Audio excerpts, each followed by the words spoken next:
Very good afternoon my dear friends. आप लोगों का प्यार मोहब्बत ने इतना मजबूर किया है जो मुझे आप लोगों के लिए YouTube चैनल पे आने का एक प्रेरणा दिया है। और मैं झांसे इसको एक चुनौती लेते हुए मैं आप लोगों के लिए फिजिक्स के हर एक टॉपिक्स को पूरे विश्वास के साथ पूरा करने का वादा कर रहा हूँ। साथ ही आप लोगों का अभी तो मैं 12th लेवल का काम कर रहा हूँ। निरंतर जो है आप लोगों को YouTube चैनल पे मेरा हर एक टॉपिक्स का फुल आपका आता रहेगा। इससे पहले हम लोग ने इलेक्ट्रिक डायपोल को पढ़ा था। क्या हुआ? हाँ, इससे पहले हमने इलेक्ट्रिक डायपोल को डिफाइन किया है और इलेक्ट्रिक डायपोल के चलते एक्सियल पॉइंट पे इलेक्ट्रिक फील्ड निकाला था। अब जो है इलेक्ट्रिक डायपोल के चलते हम लोग को बाइसेक्टर लाइन पे हम लोग को इलेक्ट्रिक फील्ड निकालना है। तो हमारा आज ये होगा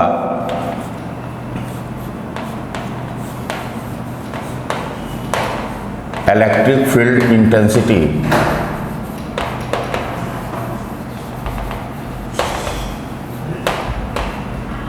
electric field intensity along a perpendicular bisector axis, along a perpendicular bisector axis due to an electric dipole at a distance r, at a distance r from the center of the dipole.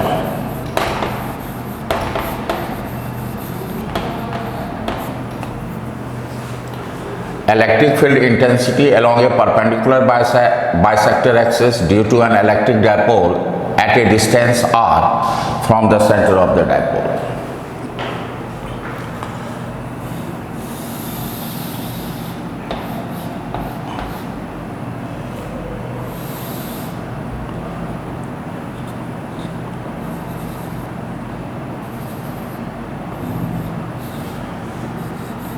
ये इसको y axis में ले रहा हूँ और y axis ही यहाँ पे perpendicular bisector axis है। वो जो है mid point of the dipole है और मिड पॉइंट के साथ साथ ये ओरिजिन ऑफ कोऑर्डिनेट सिस्टम भी है। ए पे हम कह रहे हैं -q चार्ज है और बी पे आपका +q चार्ज है। तो ये एक डायपोल फॉर्म कर रहा है। डायपोल मोमेंट का जो डायरेक्शन होगा वो -q से +q होगा। ये डिस्टेंस भी a है और O से B का भी डिस्टेंस a है। हमको P पॉइंट पे इलेक्ट्रिक फील्ड इंटेंसिटी निकालना है जिसका डिस्टेंस और O से यानी मिड पॉइंट से R डिस्टेंस। डायपोल मोमेंट का जो मैग्नीट्यूड होगा वो होगा 2aq। Here O is the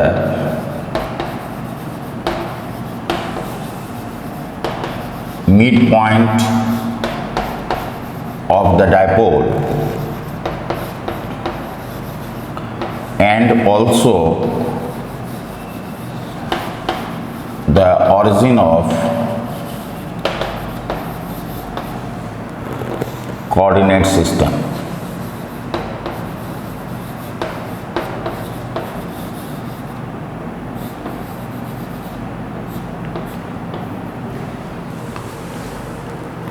अब देखिए, अगर हमको प्लस क्यू के चलते अगर पी पॉइंट पे हमको इलेक्ट्रिक फील्ड इंटेंसिटी निकालना है तो पहले हम लोग बी और पी को ज्वाइन कर देंगे, और ये पॉजिटिव चार्ज है तो इलेक्ट्रिक फील्ड का जो डायरेक्शन होगा away from the positive charge होगा। इसको हम ई पॉजिटिव कह रहे हैं। निगेटिव चार्ज के चलते जो इलेक्ट्रिक फील्ड का डायरेक्शन होगा उसको कैसे हम लोग देख सकते हैं, तो P से हम लोग A को मिलाएंगे, और निगेटिव चार्ज है तो इलेक्ट्रिक फील्ड इंटेंसिटी का direction towards the negative charge होगा, E निगेटिव। अब हम ये जो लाइन ले रहे हैं ये एक्स एक्सिस के पैरेलल ले रहे हैं, ये लाइन और ये डायपोल एक्सिस, ये है डायपोल एक्सिस,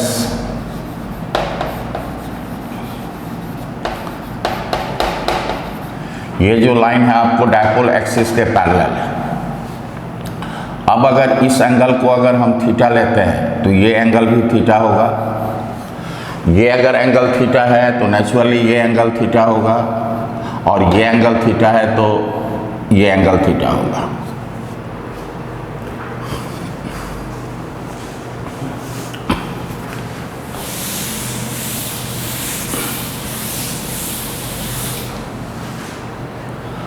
ई पॉजिटिव का मैग्नीट्यूड और ई निगेटिव का मैग्नीट्यूड इक्वल होगा, और कितना होगा, क्या है कि चार्ज का मैग्नीट्यूड सेम है और सेपरेशन सेम है, तो ये होगा आपको के क्यू बाय, अगर इसको हम जेड कहते हैं तो ये डिस्टेंस भी जेड होगा, और ये हो जाएगा Z square. Since Z equal to है AP equal to BP equal to हो जाएगा A square plus R square root under. दोनों के मैग्नीट्यूड को हम E कह रहे हैं। अब हम इसको अगर रिजॉल्व करें तो डायपोल एक्सिस के अपोजिट डायरेक्शन में एक कंपोनेंट आएगा E प्लस कॉस थीटा, और इधर आएगा E प्लस साइन थीटा। अगर इसको रिजॉल्व करते हैं तो ये आएगा E माइनस कॉस थीटा, और इधर आएगा E माइनस साइन थीटा। दोनों का मैग्नीट्यूड इक्वल है तो y एक्सिस के अलोंग जो है इलेक्ट्रिक फील्ड कैंसिल आउट होगा। देयरफॉर y एक्सिस के अलोंग जो है इलेक्ट्रिक फील्ड जीरो होगा, काहे कि ये एक दूसरे को कैंसिल कर रहा है। अब हम लोग रिजल्टेंट इलेक्ट्रिक फील्ड देखें, अगर रिजल्टेंट इलेक्ट्रिक फील्ड जो होगा ये होगा E plus cos theta plus E minus cos theta. दोनों का मैग्नीट्यूड E है तो इसको हम लोग लिख सकते हैं 2E कॉस थीटा। E के जगह पे हम लोग लिख सकते हैं KQ बाई जेड स्क्वायर, और यहाँ से अगर कॉस थीटा देखेंगे तो बेस बाय हाइपोटेन्यूस, यानी ये हो जाएगा A बाय जेड। तो ये आ जाएगा आपका के 2AQ बाय ZQ का मतलब हो, ये 2AQ का मतलब हो गया KP, और ZQ का मतलब हो जाएगा R square plus A square 3/2।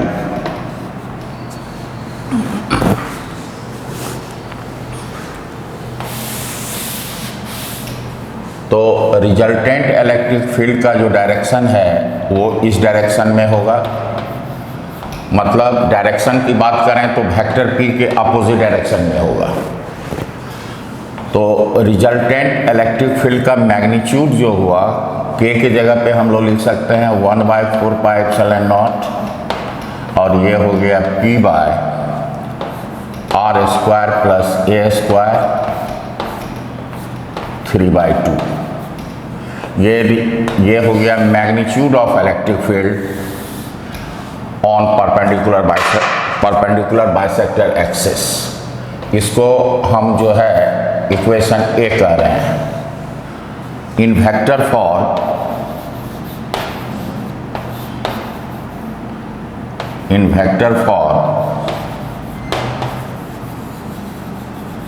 the above equation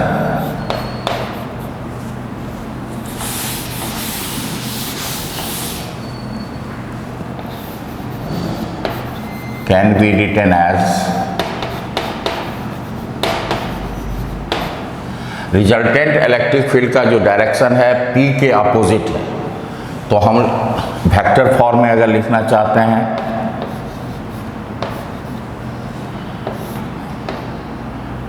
along perpendicular bisector axis, तो ये हो जाएगा 1/4πε0 माइनस वेक्टर P।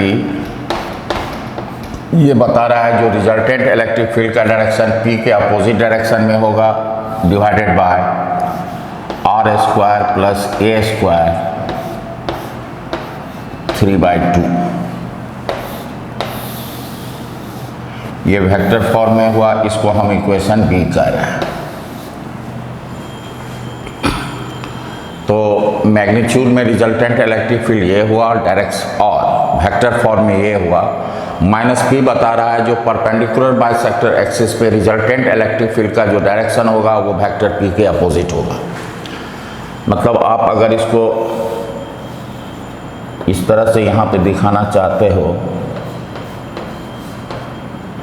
ये O है, तो यहाँ पे रिजल्टेंट इलेक्ट्रिक फील्ड का जो डायरेक्शन होगा वो वेक्टर P के अपोजिट होगा। अब हम लोग स्पेशल केस अगर इसका देखना चाहें,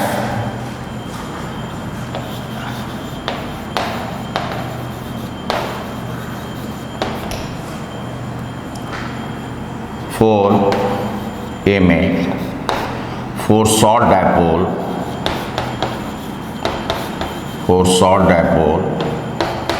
that is A is much lesser than R, तो r² plus a² approximately r², ये हो जाएगा।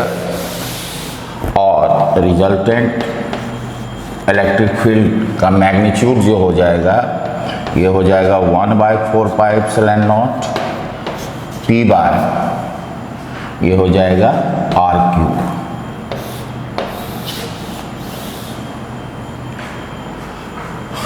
इसको हम लोग सी कर रहे हैं।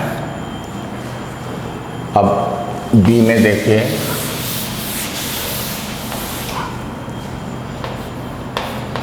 हम लोग electric field along the axis at a distance, electric field at a distance r along the axis, short dipole के चलते जो आया था वो आया था 1/4πε0 2p/r³।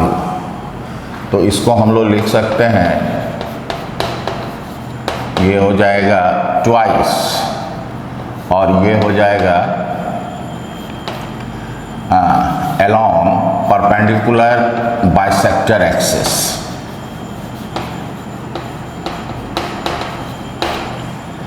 मतलब इलेक्ट्रिक फील्ड जो होगा एक्सिस पे, डायपोल एक्सिस पे, वो ग्रेटर देन होगा along परपेंडिकुलर बाइसेक्टर एक्सिस। कितना टाइम्स अधिक होगा? तो 2 टाइम्स अधिक होगा। और एक चीज़ हम लोग देख रहे हैं, जो इलेक्ट्रिक फील्ड जो डायपोल के चलते होगा वो 1/r³ पे डिपेंड करेगा। तो ये हो गया आपको dipole, electric field intensity due to dipole along its perpendicular bisector axis।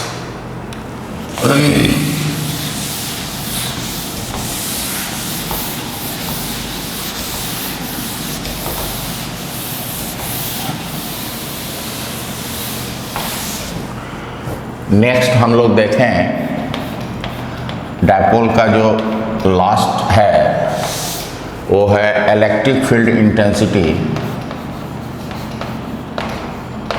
Electric field intensity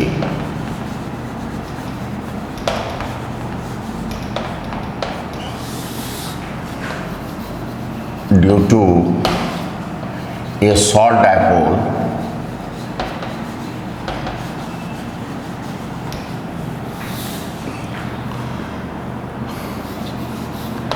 at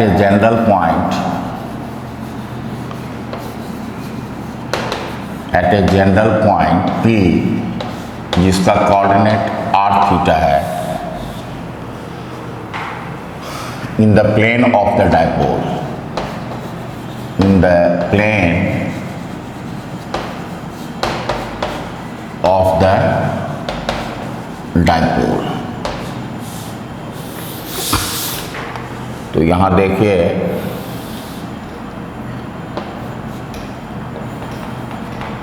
ये A ये B है, ये है -q, ये है +q, और ये है आपका डायपोल एक्सिस।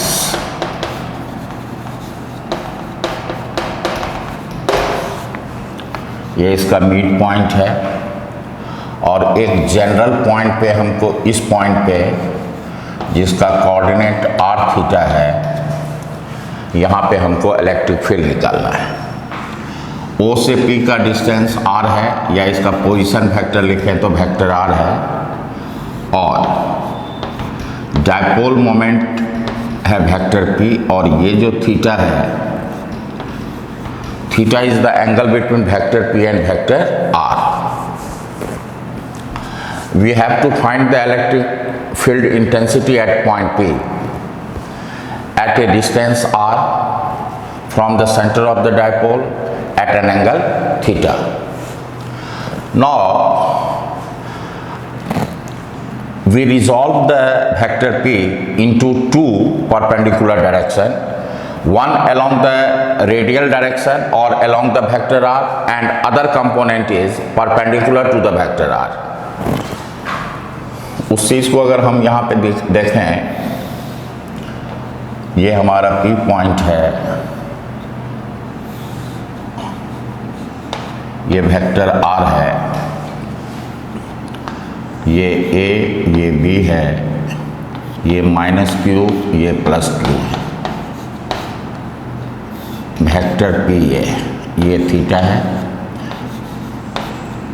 एक कंपोनेंट P का हम लेते हैं वेक्टर R के अलोंग, तो ये हो जाएगा P cos थीटा, और एक हम उसके परपेंडिकुलर डायरेक्शन लेते हैं R के परपेंडिकुलर डायरेक्शन में, तो ये हो जाएगा P sin theta.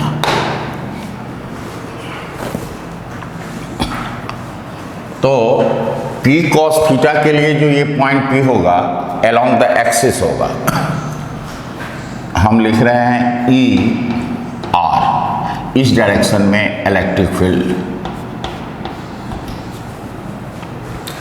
E R जो है इस डायरेक्शन में डायपोल मोमेंट है P cos theta.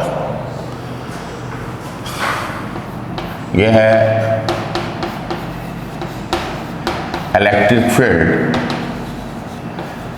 at a point P,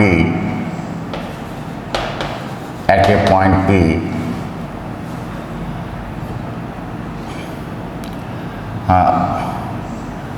electric field at a point P due to dipole moment, due to dipole moment P cos theta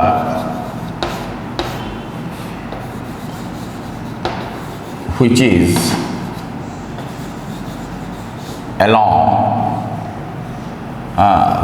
along the line OP। तो P cos theta का direction OP के along है, तो ये हम लोग, तो P cos theta के लिए पॉइंट P जो है along the axis of the dipole हो जाएगा। तो ये अलोंग द एक्सिस होता है आपका 1/4πε0 2p/r³, लेकिन यहाँ पे p की जगह पे क्या लेना होगा, p cos θ/r³। इसको इक्वेशन फर्स्ट कर रहे हैं।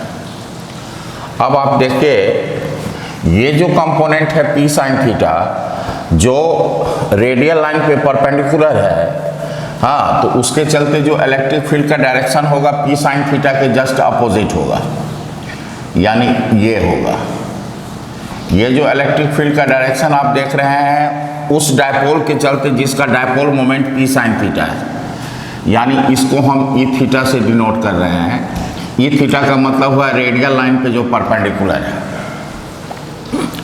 तो अब हम लोग लिखेंगे यहाँ पे e θ electric field at point P due to dipole moment p sin θ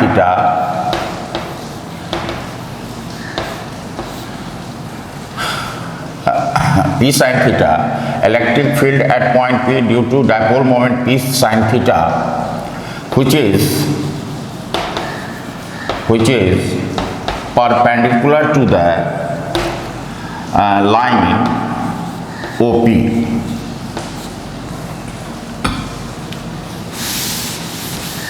तो ये जो होगा p sin θ के लिए ये परपेंडिकुलर बाइसेक्टर एक्सिस हुआ। तो परपेंडिकुलर बाइसेक्टर एक्सिस का जो रिजल्ट होता है वो होता है 1/4πε0 p/r³। तो p की जगह पे हमको लेना होगा p sin θ/r³। इसको इक्वेशन नंबर 2 कहते हैं। अब रिजल्टेंट इलेक्ट्रिक फील्ड अगर हम निकालें तो पैरेललोग्राम बनाएं और इसका डायगोनल जो होगा वही रिजल्टेंट इलेक्ट्रिक फील्ड बताएगा ER। हम बता रहे हैं, ये लिख रहे हैं अल्फा। अल्फा जो है रिजल्टेंट इलेक्ट्रिक फील्ड जो रेडियल लाइन से एंगल बनाता है वो एंगल है। तो पहले तो हम लोग को देखना होगा जो रिजल्टेंट इलेक्ट्रिक फील्ड का मैग्नीट्यूड क्या होगा। तो रिजल्टेंट इलेक्ट्रिक फील्ड का मैग्नीट्यूड जो होगा वो होगा ER का होल स्क्वायर प्लस E θ का होल स्क्वायर रूट अंडर। अब दोनों में जो कॉमन है पहले हम लोग ले लें, तो 1/4πε0 p/r³। अब इसमें आया था 2p cos θ/r³, तो ये हो जाएगा 2p cos θ, तो ये हो जाएगा 2 cos θ का होल स्क्वायर और यहाँ हो जाएगा sin θ का होल स्क्वायर। तो ये आ जाएगा 1/4πε0 p/r³ रूट अंडर, ये होगा 4 cos स्क्वायर θ प्लस sin स्क्वायर θ। साइन स्क्वायर θ को 1 - cos स्क्वायर अगर θ लिखें, हाँ, साइन स्क्वायर θ की जगह अगर 1 - cos स्क्वायर हम लिख दें तो यही रिजल्ट आ जाएगा आपका 1/4πε0 p/r³। ये हो जाएगा 1 + 3 cos स्क्वायर θ। ये हो गया रिजल्टेंट इलेक्ट्रिक फील्ड का वैल्यू। हाँ, मतलब ये आप कह सकते हो resultant electric field at a position R at an angle θ। ये जो है यहाँ अल्फा जो है θ जो है, यहाँ पे हम लोग θ किसके किसके बीच का एंगल है लिख देते हैं, where θ is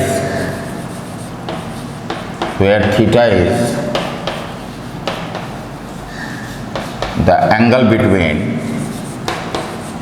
vector R and vector P।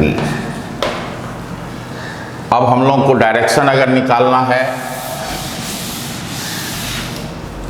तो उसके लिए हम लोग को tan अल्फा निकालना होगा। tan alpha equal to perpendicular by base E θ/ER को डिवाइड करोगे तो ये रिजल्ट आ जाएगा tan θ/2 ई थीटा निकला हुआ है, ई आर निकला हुआ है, दोनों को डिवाइड करेंगे तो टेन थीटा बाई 2 आएगा। तो अल्फा जो हो जाएगा ये हो जाएगा tan inverse tan theta by 2। अगर हमको थीटा पता है तो अल्फा निकल जाएगा। अल्फा क्या है? Where alpha is the angle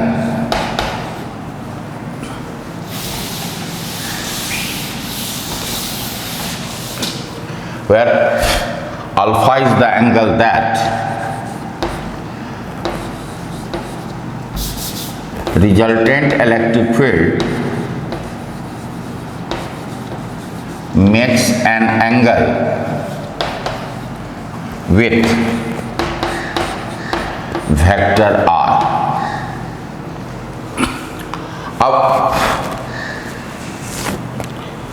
अब आप देखें, अगर हमको ये कहे जो डायपोल एक्सिस से कितना एंगल बना रहा है रिजल्टेंट इलेक्ट्रिक फील्ड, तो अगर resultant electric field dipole axis से फाई बना रहा है तो ये अगर एंगल अल्फा है तो ये भी एंगल अल्फा होगा।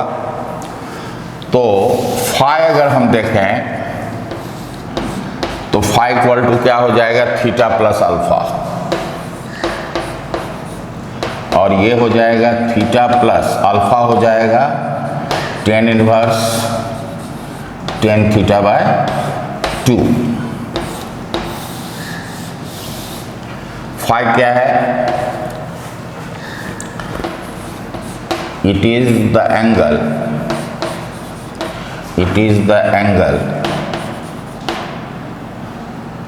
it is the angle that resultant electric field makes with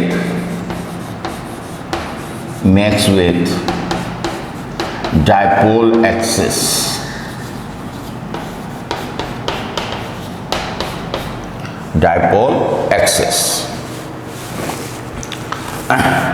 तो calculation of electric field due to dipole along the axis, along the perpendicular bisector axis and at a general point P, that is polar coordinate है उसका r and theta, उसका भी हम लोग resultant electric field निकाले, angle direction उसका निकाले radial line से, और फिर डायपोल एक्सिस से कितना एंगल होगा ये हमने निकाला। अब हम लोग का डायपोल का जो लास्ट कल बचा है वो हम लोग नेक्स्ट क्लास में करेंगे, वो है सिग्निफिकेंस ऑफ इलेक्ट्रिक डायपोल। तो सिग्निफिकेंस ऑफ इलेक्ट्रिक डायपोल हम लोग आने वाले टॉपिक्स में कवर करेंगे और इस चैप्टर को फिनिश करेंगे। Thank you, good luck.